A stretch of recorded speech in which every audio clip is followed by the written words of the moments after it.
네, 여러분 할렐루야 하면 아멘으로 한번 인사하겠습니다. 할렐루야. 우리 한 번 더요. 할렐루야. 우리 옆 사람 보고 한번 이렇게 인사할까요? 새해 복 많이 받으세요. 우리 한 번 더 인사하겠습니다. 하나님이 올 한해 함께 하실 것입니다. 사랑하는 여러분, 2022년 여러분의 삶에 하나님의 은혜가 풍성히 임하기를 주의 이름으로 간절히 축원합니다. 오늘 여러분과 함께 마리아의 예배라는 제목으로 하나님의 말씀 나누려고 합니다. 여러분 혹시 여러분 인생에 기억에 남는 찬양이 있으세요? 저는 제 인생에 잊을 수 없는 찬양이 한 곡 있습니다. 제가 친한 한 목사님께서 예전에 선교지에 가서 예배 인도를 하실 일이 있었다고 합니다. 사역하는 내내 사역의 현장에서 은혜가 있었고 매일매일 모여서 예배할 때마다 정말 성령의 깊은 은혜를 경험하며 예배하였다고 합니다. 드디어 마지막 날이 되어서 그날도 예배를 인도하게 되었는데 어김없이 성령의 깊은 은혜를 경험하면서 예배를 드리고 있었다고 합니다. 그런데 여러분, 그럴 때 사역자들 마음에 이상한 생각이 들어요. 이 다른 찬양을 좀 해보고 싶다라는 생각이 들 때가 있습니다. 어김없이 그 목사님 마음 가운데도 너무 은혜가 있으니까 지금 이때에 맞는 찬양을 하면 좋겠다라는 생각이 들었고, 때마침 눈앞에 보이는 상황과 환경이 성도들이 막 광야에서 이렇게 찬양하는 것처럼 보이는 거예요. 그래서 뒤에 반주자에게 가서 이 곡을 좀 했으면 좋겠습니다, 빠르게 이야기하고 바꾼 찬양을 갑자기 부르게 되었습니다. 그 찬양이 우리가 너무 잘 아는 내용이에요. 사막에 샘이 넘쳐 흐르리라. 한 소절을 이렇게 부르니까 성도들이 밑에서 아멘 난리가 난 거예요. 주님 그렇게 될 줄 믿습니다. 그러니까 순간 이 목사님 마음에 됐다, 이렇게 방심하면 안 되는데 그 너무 방심한 마음에 큰 실수를 저지르게 됩니다. 사막에 꽃이 피어 향내 내리라. 그 누가 아무리 자기네 땅이라 우겨도 독도는 우리 땅. 난리가 난 거예요. 이걸 웃어야 될지 아멘을 해야 될지 사람들이 난리가 났어요. 목사님 당황해서 뒤를 봤더니 반주자님이 쓰러지고 사라졌어요. 근데 목사님이 이때 당황하지 않고 이렇게 외쳤다고 합니다. 하나님, 독도가 우리 땅이듯 이 땅이 하나님 땅일 줄 믿습니다 라고 얘기했답니다. 그리고 그 이후로는 다시는 이 찬양을 부르고 있지 않습니다. 여러분, 조금 우스운 이야기이긴 하지만 우리 모두에게는 인생의 기억에 남을 만한 찬양이 있습니다. 그 찬양을 부를 때면 행복한 기억이 떠오르기도 하고요, 하나님과의 만났던 그 은혜의 시간이 떠올라서 눈물이 나는 그런 찬양과 예배가 우리 삶에 있을 것입니다. 여러분, 우리가 오늘 살펴볼 이 마리아의 예배가 여러분의 삶에 인생이 고백이 되었으면 좋겠습니다. 왜냐하면 오늘 우리가 살펴볼 마리아의 찬양이야말로 그 복음의 정수, 그 아름다운 복음의 의미를 너무나 잘 담고 있기 때문입니다. 그래서 오늘 이후부터 여러분의 인생의 찬양은 이 마리아의 고백이 되는 그런 은혜가 오늘 예배를 통해 있기를 주의 이름으로 간절히 축원합니다. 여러분, 지난주 우리는 마리아와 엘리사벳의 만남을 살펴보았습니다. 성령 충만했던 엘리사벳, 그리고 그의 태중에 있던 세례 요한의 환대로 마리아는 믿음의 확신을 갖게 되었습니다. 그리고 그 결과 오늘 찬양처럼, 오늘 고백처럼 하나님께 영광의 찬양을 올려드리고 있습니다. 우리 46절과 47절 말씀 한 목소리로 같이 읽도록 하겠습니다. 시작. 마리아가 이르되 내 영혼이 주를 찬양하며 내 마음이 하나님 내 구주를 기뻐하였음은. 아멘. 우리 한번 따라하겠습니다. 나의 예배를 받으시는 하나님. 이런 방금 읽은 구절에서 내 영혼이, 내 마음이 라는 단어가 반복되어 사용되고 있습니다. 이 말은 전심으로 찬양하고 있다라는 것입니다. 지금 마리아는 어느 정도의 확신을 가지고 하나님께 예배하고 찬양하는 것이 아니라 하나님을 온전히 믿는 마음으로, 전심으로 찬양하고 있다라는 것입니다. 특별히 우리가 이 찬양의 시작에서 눈여겨봐야 할 단어가 있다면 바로 나라는 단어입니다. 내 영혼이, 내 마음이 내 구주를 내게 행하셨으니와 같이 마리아는 지금 하나님이 마리아 자신에게 하셨던 그 일들을 찬양하고 있습니다. 다시 말해 마리아는 지금 나의 고백, 자신의 고백으로 하나님께 나아가고 있는 것입니다. 사랑하는 여러분, 예배와 찬양은 나의 고백을 하나님께 올려드리는 것입니다. 믿으십니까? 다른 사람의 은혜를 대신 찬양하는 것이 아닙니다. 다른 사람이 이야기했던 하나님을 예배하고 찬양하는 것이 아니라 내 고백을 하나님께 올려드리는 것, 이것이 찬양이며 예배라는 것입니다. 아니, 목사님 뭐 이런 당연한 이야기를 하십니까? 라고 생각하는 분들도 있을 줄 압니다. 그런데 여러분, 정직히 우리의 예배의 태도와 찬양을 드리는 모습을 돌이켜보면 내 고백이 사라진 찬양과 예배를 드릴 때가 너무 많다는 것을 우리는 쉽게 발견할 수 있습니다. 익숙하게 불려지는 찬양, 반복되어지는 예배, 그 익숙함과 친숙함에 속아서 나의 고백이 아닌 학습되어진 고백, 그 학습되어진 고백으로 하나님을 예배하는 거예요. 그래서 기계적으로 아멘하고 의미 없이 박수를 치고 기쁨의 노래를 불러도 무표정하게 예배하게 되는 것입니다. 사랑하는 여러분, 아무리 좋은 가사, 좋은 멜로디를 우리가 부를지라도 그것이 여러분과 저의 고백이 되지 않으면 단지 좋은 노래 그 이상도 이하도 아닌 것이 되는 겁니다. 귀한 말씀을 들어도 그것이 내 고백이 되지 않으면 그냥 좋은 교훈밖에 되지 않는 것입니다. 만약 누군가 제게 찾아와서 목사님, 왜 제 예배는 뜨겁지도 차갑지도 않은 걸까요? 라고 이렇게 묻는다면 저의 대답은 딱 하나밖에 없습니다. 그것은 당신의 예배 안에 당신의 고백이 없기 때문입니다. 라고 이렇게 이야기할 거예요. 여러분, 이게 왜 문제일까요? 하나님은 내 고백이 없는, 나의 고백이 없는 찬양과 예배를 기뻐 받지 않으십니다. 사랑하는 여러분, 매주 그리고 매일 여러분의 삶에서 하나님과의 뜨거운 만남을 소망하십니까? 하나님이 기뻐하시는 찬양과 예배를 드리기를 원하십니까? 그렇다면 여러분의 예배를 여러분의 고백으로 채우셔야 합니다. 하나님은 우리의 고백을 받기를 원하시는 분이십니다. 오늘 그렇게 나의 고백으로 나아가 하나님을 찬양하고 예배하는 여러분과 제가 되기를 주의 이름으로 간절히 축원합니다. 자, 그렇다면 우리가 고백해야 될 하나님은 어떤 분이실까요? 첫 번째는 우리 한번 따라하겠습니다. 비천한 자를, 한 번 더요. 비천한 자를 돌보시는 하나님. 우리 48절 말씀 한 목소리로 읽도록 하겠습니다. 시작. 그의 여종의 비천함을 돌보셨음이라. 보라, 이제 후로는 만세의 날을 복이 있다 일컬으리로다. 아멘. 여러분, 마리아의 찬양의 첫 번째 고백은 하나님, 저는 자격이 없습니다 라고 이렇게 고백하고 있습니다. 여러분, 마리아가 지금 나는 예수님의 어머니가 되었습니다 라고 기뻐하며 찬양하고 있나요? 나는 이 구원의 놀라운 역사의 한 페이지를 작성하는 그런 사람이 되었습니다 라고 자랑하며 노래하고 있나요? 아니요, 그렇지 않습니다. 오히려 그런 놀라운 일에 내가 쓰임받기에는 한참이나 부족하고 비천한 사람이라고 그렇게 고백하고 있는 거예요.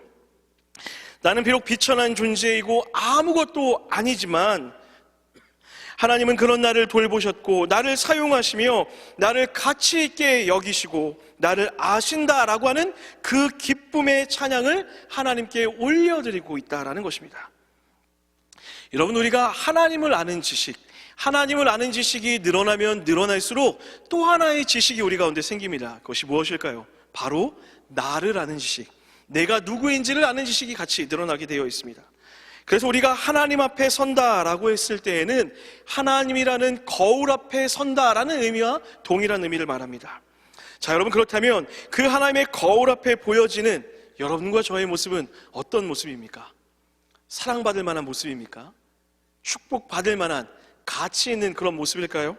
아니요, 그렇지 않습니다. 우리가 마주하는 은혜의 거울에 비친 여러분과 저의 모습은 하나님과는 도저히 함께할 수 없는, 한없이 자격 없는 죄인, 그 이상도 그 이하도 아닌 그 딱 죄인의 모습이 그 거울 가운데 비춰진다라는 거예요.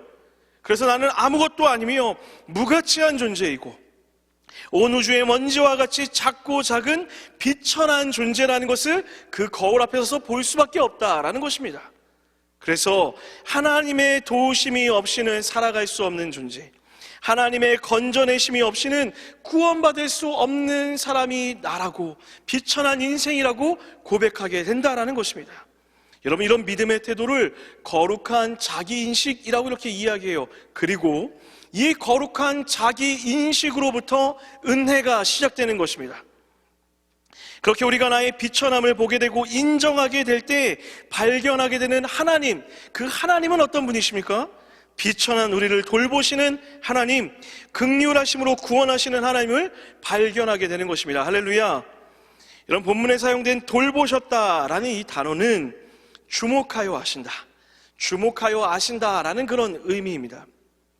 하나님은 우리가 비천한 존재, 자격이 없는 존재인 것을 알면서도 우리를 미리 아셨고 주목하여 아셨고 그런 우리를 긍휼히 여기셔서 건져내 구원해 주시고 있다라는 것입니다.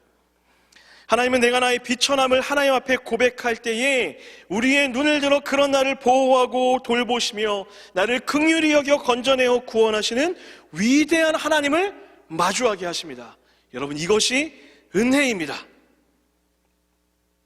여러분, 은혜는 우리가 하나님을 통해 만사형통을 얻게 되었고 건강하게 되었고 성공하게 되었다라는 것, 이것이 은혜의 본질은 아닙니다. 물론 저는 여러분의 이런 삶의 역사가 있기를 간절히 소원하고 기도합니다.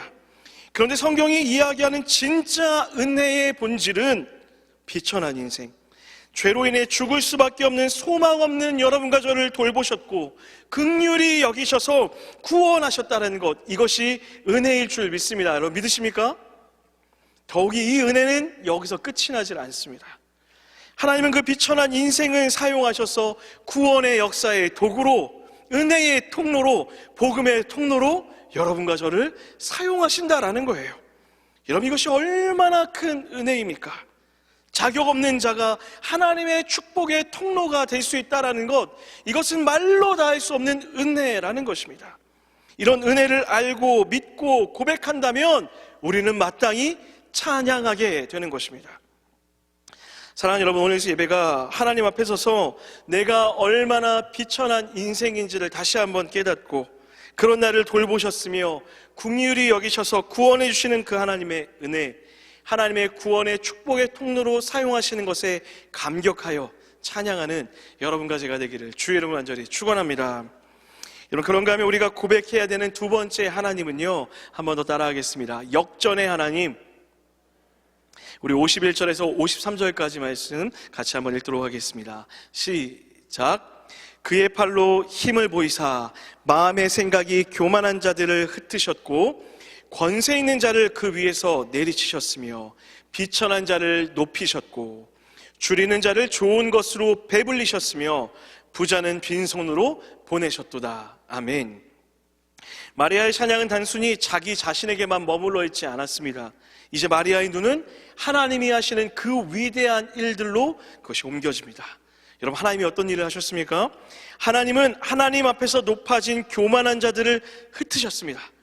자신의 권세를 의지하는 자를 내치셨습니다. 그리고 반대로 비천한 자를 높이시며 의에 줄이고 목마른 자를 배불리 먹이신다라고 이렇게 고백합니다. 여러분, 이 고백을 오해하시면 안 됩니다. 돈을 많이 가지고 있고 부유한 사람은 모두 다 망할 것이고 가난한 사람은 성공한다, 그런 의미가 여러분 아닙니다. 당시 고대 사회에서 종교는요, 높은 사람일수록 하나님이 사랑하시는 것이고 돈이 많은 사람일수록 복을 받은 사람이고 일이 잘 되는 사람일수록 하나님이 그와 함께 하신다는 아주 잘못된 생각을 가지고 살고 있었습니다. 그런 잘못된 세상 가운데 진짜 진리 대신 예수님이 오셔서 여러분 어떤 일을 하셨습니까? 예수님은 약한 자를 들어 세상을 구원하는 역사를 보여주십니다. 제사장임에도 아이가 없어서 사람들로부터 저주받았다 손가락질 받았던 무명의 제사장의 가족을 통하여서 구원의 역사를 시작하셨습니다. 당시 가장 가치 없는 존재라 여겨지던 여자, 그것도 어린 처녀를 통하여서 구원의 역사를 이루어 가십니다. 여러분, 이게 끝이 아닙니다. 누가복음과 복음서에 기록된 모든 역사의 현장을 살펴보면 세상에서 약하다 말하며 결핍으로 가득한 사람들 가운데 예수님은 함께 하셨고 그들을 통하여서 하나님의 나라를 선포하셨다라는 것입니다. 이렇게 우리 하나님은 역전의 하나님이셨습니다. 사랑하는 여러분, 기억하십시오. 그리스도인은 가진 것으로 사는 자들이 아니라 받은 것으로 사는 자들입니다. 여러분 믿으십니까? 그리스도인들은 내가 가진 것만큼 사는 자들이 아니라 받은 것으로 사는 자들, 그들이 바로 그리스도인이라는 거예요. 세상은 가진 것만큼 우리가 살 수 있다라고 이렇게 이야기합니다. 내가 가진 지식만큼 알 수 있고, 내가 가진 돈만큼 누릴 수가 있고, 내가 가진 외모만큼 사랑받을 수 있다라고 이렇게 우리에게 이야기합니다. 그래서 우리에게 더 많이 알아야 하고, 더 많이 벌어야 하고, 더 많이 가꾸어야 된다, 그렇게 이야기해요.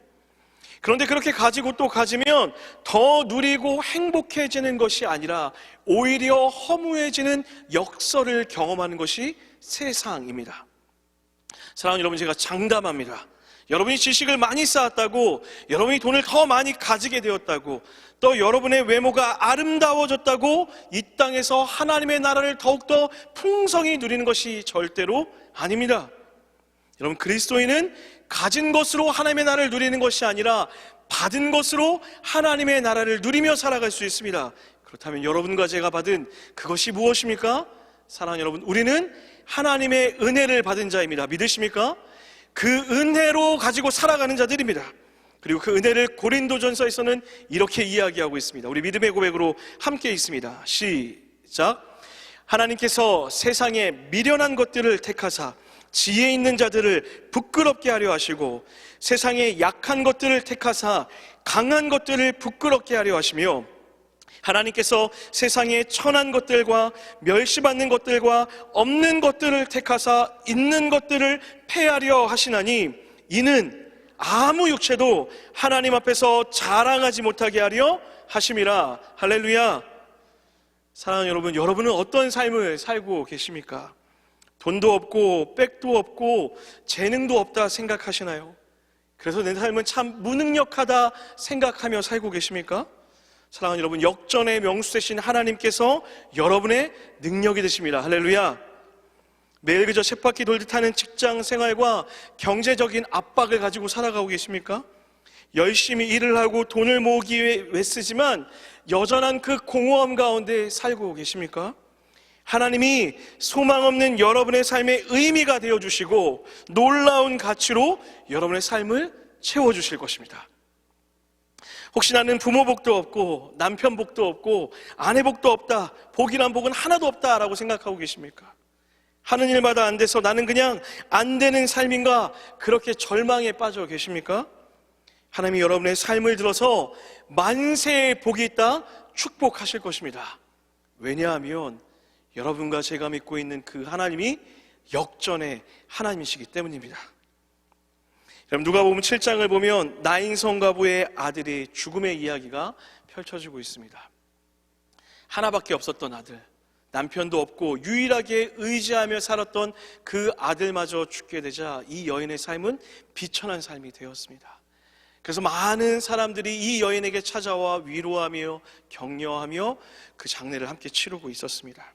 그리고 그 앞에 드디어 예수님이 다가오십니다. 예수님이 다가오셔서 그 여인에게 던졌던 그 한마디는 우리의 마음 가운데 깊은 울림을 던져줍니다. 누가복음 7장 13절에 이렇게 이야기합니다. 주께서 과부를 보시고 불쌍히 여기사 울지 말라, 울지 말라 라고 이렇게 이야기하십니다. 여러분, 저는 이 예수님의 울지 말라라고 하는 이 고백이 너무나 큰 위로가 됩니다. 여러분, 사실은 울 수밖에 없는 현실입니다. 이 여인에게는 우는 것 외에는 다른 어떤 것도 할 수 없는 그런 절망의 상황이었습니다. 더 이상의 반전, 역전, 소망, 의미, 가치, 미래 어떤 것도 이야기할 수 없는 눈물밖에 나올 수밖에 없는 상황이었는데 예수님이 뭐라 얘기하는 거예요? 울지 말아라 라고 이야기하는 거예요. 예수님이 울지 말아라 라고 얘기하는 그 외침 속에는 걱정하지 마, 내가 고쳐줄 거야, 내가 너의 삶에 반전을 일으킬 거야, 내가 너의 삶을 역전시킬 거야 라고 이야기하는 하나님의 암묵적 메시지가 포함되어 있는 것입니다. 그리고 예수님은 실제로 아들이 죽어있는 그 관으로 천천히 걸어가십니다. 그리고 그 관 앞에 손을 대시고 이렇게 이야기하십니다. 청년아 일어나라, 청년아 일어나라. 그리고 그 순간 죽어있던 아들이 일어났습니다. 죽음의 고통 가운데 있던 여인의 마음은 이제 영원한 기쁨을 맛보는 하나님의 역전을 경험하게 된 것입니다. 사랑하는 여러분, 역전의 하나님이 여러분과 저의 하나님이 되어주실 줄 믿습니다. 그 하나님이 누구십니까? 죽음을 이기시고 생명을 가지신 분이 역전의 하나님이십니다. 여전히 그 하나님은 우리에게 부활의 역사와 영원한 하나님의 나라를 누릴 수 있는 축복을 여러분과 제게 선물해 주실 것입니다. 이 믿음이 여러분과 저의 삶의 출발이 되어야 될 줄 믿습니다. 사방으로 우겨쌈을 당하여도 쌓이지 아니하고 거꾸로 트림을 당하여도 우리가 망하지 않는 이유가 바로 그 역전의 하나님이 우리의 능력 되시기 때문입니다. 할렐루야. 그 하나님을 믿는다면 우리는 여전한 고통 가운데서도 마리아와 같이 찬양하며 예배할 수 있는 것입니다. 그렇게 여러분 삶 가운데서 그 하나님을 바라보며 예배하시는 여러분과 제가 되기를 주의 이름으로 간절히 찬양합니다. 그럼 마지막으로 우리가 살펴볼 고백이 있다면 따라하겠습니다. 기억하시는 하나님. 우리 54절과 55절 말씀을 한 목소리로 읽도록 하겠습니다. 시작. 그 종 이스라엘을 도우사 긍휼히 여기시고 기억하시되 우리 조상에게 말씀하신 것과 같이 아브라함과 그 자손에게 영원히 하시리로다 하니라. 아멘. 마리아의 마지막 찬양의 내용은 기억하시는 하나님에 대해 고백하고 있습니다. 여러분, 누가복음 1장을 흐르고 있는 가장 큰 주제가 있다면 바로 이 기억하시는 하나님, 섭리의 하나님이십니다. 여러분, 하나님은 말라기에서부터 세례 요한의 출생을 예고하셨죠. 그리고 그 이전부터 메시아가 이 땅에 올 것이다 라고 선지자들을 통하여서 말씀하셨습니다. 그러나 400년이라는 그 침묵의 시간을 보내는 동안 성도들은 하나님의 말씀은 이루어지는 것인가, 하나님에 대한 답답함과 염려와 걱정을 가지고 그 지난 시간들을 보내왔습니다. 그런데 하나님은 우리가 지난 한 달 살펴본 이 누가복음의 1장의 내용을 통하여서 그 약속을 신실하게 이뤄가시는 분임을 보여주었습니다. 사랑하는 여러분, 우리 하나님은 실언하시는 분이 아니라 신실하신 분이십니다. 믿으십니까? 하나님은 실언하시고 실수하시는 분이 아니라 신실하신 분이십니다. 그 하나님의 신실하심을 출애굽기에서는 이렇게 이야기하고 있습니다. 우리 한 번 더 하나님 앞에 말씀을 읽도록 하겠습니다. 출애굽기 3장 7절에서 8절 말씀입니다. 시작. 여호와께서 이르시되 내가 애굽에 있는 내 백성의 고통을 분명히 보고 그들이 그들의 감독자로 말미암아 부르짖음을 듣고 그 근심을 알고 내가 내려가서 그들을 애굽인의 손에서 건져내고 그들을 그 땅에서 인도하여 아름답고 광대한 땅, 젖과 꿀이 흐르는 땅, 곧 가나안 족속, 헷 족속, 아모리 족속, 브리스 족속 데려가려 하노라. 아멘. 여러분, 방금 읽었던 이 말씀을 동사만 빼어서 읽으면 이렇게 읽을 수 있습니다. 내가 보고 듣고 알고 내려와서 너희를 건져내어 인도하여 데려가려 하노라. 할렐루야. 하나님의 백성에게 약속하신 거예요. 내가 보았다. 내가 너희들의 고통을 보았고 들었다. 그래서 내가 알고 있다. 이제 내가 내려가서 너희를 건져낼 것이고 반드시 인도하여서 그곳으로 데려가게 될 것이야. 여러분, 그곳이 어디입니까?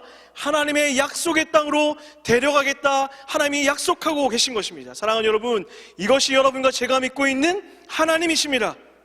구원해놓고 이제 너 알아서 살아 라고 말씀하시는 분이 아니라 내가 너를 기억하고 있어. 그리고 너를 반드시 인도하여 낼 것이야 라고 우리에게 약속하고 있는 것입니다.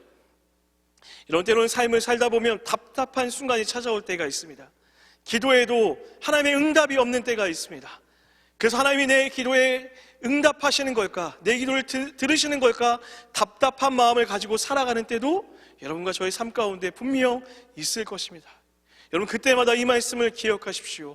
하나님이 우리를 기억하는 거예요. 이 말씀을 기억하고 있다면은 우리는 오늘 이렇게 고통 가운데서도, 변하지 않는 환경 가운데서도 이렇게 하나님께 고백할 수 있는 것입니다. 하나님, 내가 비록 고통과 고난 가운데 있고 하나님은 내 기도에 응답하지 않으시는 것처럼 느껴지지만 하나님이 반드시 나를 기억하심을 믿습니다.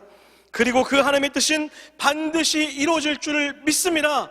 그래서 나는 오늘도 찬양합니다. 나는 그래도 오늘도 주님을 예배합니다 라고 그렇게 믿음의 고백을 드릴 수 있는 것입니다. 여러분, 우리는 하나님을 하루하루 망각하며 살아갑니다. 그런데 반대로 우리 하나님은 매일매일 우리를 기억하며 우리와 동행하십니다. 할렐루야. 하나님의 기억하심이 우리의 찬양의 이유가 될 줄 믿습니다. 고통과 두려움 가운데도, 염려 가운데도 기억하시는 하나님으로 인하여 우리가 찬양하게 될 줄 믿습니다. 그 하나님을 기억하시고 기억하시는 하나님을 예배하는 여러분과 저의 삶이 되기를 주의 이름으로 간절히 축원합니다. 할렐루야. 여러분, 오늘 설교를 준비하다 지난 저의 삶을 자연스럽게 좀 돌아보는 시간을 갖게 되었습니다. 제 삶을 돌아보다 보니까 제 삶을 여지까지 인도했던 것, 버티게 할 수 있었던 것은 결국 예배와 찬양이었습니다. 하나님을 만났던 그 시간이 저의 삶을 여기까지 인도하였더라고요. 여러분, 지금은 가정을 이뤄 아주 행복하게 살고 있지만 늘 제 삶이 그렇게 행복하기만 했던 것은 아니었습니다. 여러분, 결혼 전에는요, 이 사자 들어가는 직업 중에 결혼 기피 대상 1위에 뽑히는 전도사였습니다. 그래서 과연 내가 결혼할 수 있을까? 누가 나 같은 사람을 구원해 줄 수 있을까? 라는 염려와 걱정을 가지고 살아갔습니다. 그렇다고 가진 것이 많지도 않았습니다. 경제적인 어려움은 늘 반복되어서 찾아왔고 해결되어지지 않는 삶의 어려움이 제 안에 있었습니다. 하나님이 저를 사랑하신다고 했는데 제 삶은 도저히 그 사랑이 보여지지 않는 것 같아요. 이런 부끄러운 고백이지만 제가 큰 사기를 한번 또 당한 적도 있습니다. TV에 나온 적도 있어요. 물론 저만 나온 건 아닙니다. 여러분, 저를 이상하게 보시면 안 됩니다. 그래서 엄청난 상처와 고통을 당하면서 그런 시절을 보냈습니다. 나이 30이면 세상에서 사람들은 어여시 자리를 잡을 때라고 이야기하는데 그 30의 나이에 파트 전도사의 삶을 사는 것도 참 쉽지가 않았습니다. 그렇다고 사역을 참 잘했나? 그런 것 같지도 않았습니다. 부족한 게 참 많았고 능력은 참 없는 것 같았습니다. 그래서 여러분 보시는 바와 같이 가진 거라고는 이 잘난 외모밖에 없다라고 생각했습니다. 네, 오늘 반응을 보니까 그것도 저의 착각이었던 것 같습니다. 이렇게 제 삶 가운데 이렇게 고통이 막 치밀고 있을 때 주변에서 많은 사람들이 격려해 줬어요. 괜찮아, 잘 될 거야, 하나님이 함께 하시잖아, 할 거야 라고 이렇게 이야기하는 거예요. 그리고 막 이렇게 덩치 크고 믿음이 좋은 한 형님이 계셨는데 그분이 꼭 저한테 와서 옆에서 얘기하는 거예요. 다 된다잉, 다 된다잉. 되긴 뭐가 됩니까? 그런 얘기를 들을 때마다 오히려 믿음의 고백이 생기는 게 아니라 화가 나고 답답하고 속이 상하는 거예요. 그래서 하루는 여러분, 그러면 안 되는데 제가 수업을 땡땡이를 치고 뒷산으로 올라갔습니다. 무작정 산으로 올라가면서 한숨을 푹푹 쉬며 이렇게 올라가는데 그날따라 제 발에 밟혀서 부서지는 그 낙엽 소리가 너무 이쁜 거예요. 여러분, 제가 생긴 건 이래도 굉장히 감성적인 사람입니다. 막 바스락 바스락 소리가 나는데 그날따라 그 소리가 너무 좋더라고요. 그리고 한 발 한 발 이렇게 올라가는데 옆에서 졸졸졸졸 소리가 나는 거예요. 시냇물 소리였어요. 여러분, 저 깜짝 놀랐어요. 동요에서나 졸졸졸이라고 할 줄 알았는데 진짜 시냇물 소리가 그런 소리를 내더라고요. 앉아서 그래서 시냇물이 흐르는 소리도 들었습니다. 그렇게 앉아있는데 새들이 지저귀는데 저마다 다른 소리로 지저귀고 있는 거예요. 그리고 바람이 불어와서 나뭇잎에 바람이 흔들리는데 얼마나 시원했는지 모릅니다. 눈을 들어 나무를 봤더니 나무의 생김새와 모양이 다 달랐어요. 그리고 여러분, 가을 하늘이 청명하다라고 이야기하잖아요. 그날 제가 봤던 그 하늘만큼은 정말 잊을 수 없을 정도로 파란 빛이었습니다. 너무 깊고 너무 아름다웠어요. 여러분, 그 순간 제 입술에서 저도 모르게 이런 고백이 터져 나왔어요. 주님의 높고 위대하심을 내 영혼이 찬양하네. 주님의 높고 위대하심을 내 영혼이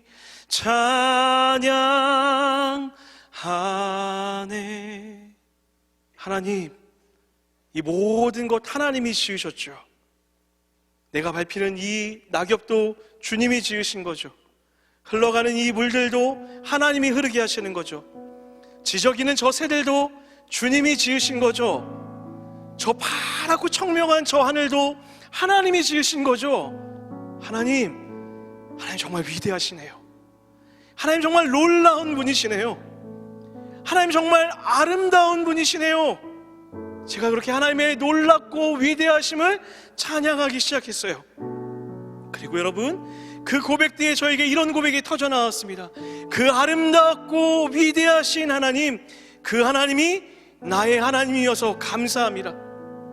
그 하나님을 내가 아버지라 부를 수 있어서 다행입니다. 그 하나님이 나를 기억하시고 건져내어 주셔서 주님 참 감사합니다라고 제가 그렇게 고백하였습니다. 여러분, 그 순간 제가 가지고 있던 모든 문제가, 저를 죽일 듯이 괴롭혔던 그 모든 문제가 먼지와 같이 작은 그런 존재가 되는 것을 발견하게 되었어요. 그리고 그때 제 인생에 잊지 못할 중요한 은혜의 깨달음을 얻게 되었습니다. 사랑하는 여러분, 인생의 부재는 하나님의 임재로만 해결할 수 있습니다. 믿으십니까? 우리 인생의 모든 부재는 하나님의 임재로만 해결할 수 있는 것입니다. 사랑하는 여러분, 여러분은 어떤 하나님을 찬양하고 계십니까? 여러분의 인생의 부재로 인해 절망과 괴로움 가운데 빠져 있지는 않으십니까? 그렇다면 여러분, 예배하셔야 됩니다. 그렇다면 여러분, 찬양하셔야 됩니다. 여러분의 입술을 들어서, 여러분의 마음을 들어서 우리를 비천한 자를 건져내신 그 하나님을 찬양하셔야 됩니다. 아무것도 보이지 않는 그때에 역전의 하나님을 기대하며 고백하며 나아가야 하는 것입니다. 절망 가운데 있으십니까? 나를 건져내고 반드시 이끌어 가시겠다 말씀하시는, 기억하시는 하나님을 찬양해야 되는 것입니다. 그렇게 찬양하고 예배할 때에 여러분의 인생의 부재가 하나님의 임재로 채워져서 하나님의 놀라운 나라를 누리며 살아가는 은혜의 역사를 우리 삶 가운데 경험하게 되는 은혜가 있게 될 줄 믿습니다. 그렇게 믿음의 찬양을 드리는 여러분의 삶이 되기를 주의 이름으로 간절히 축원합니다. 할렐루야. 그 마음을 담아서 오늘 하나님께 예배하며 찬양하며 기도하며 나아가기를 소원합니다.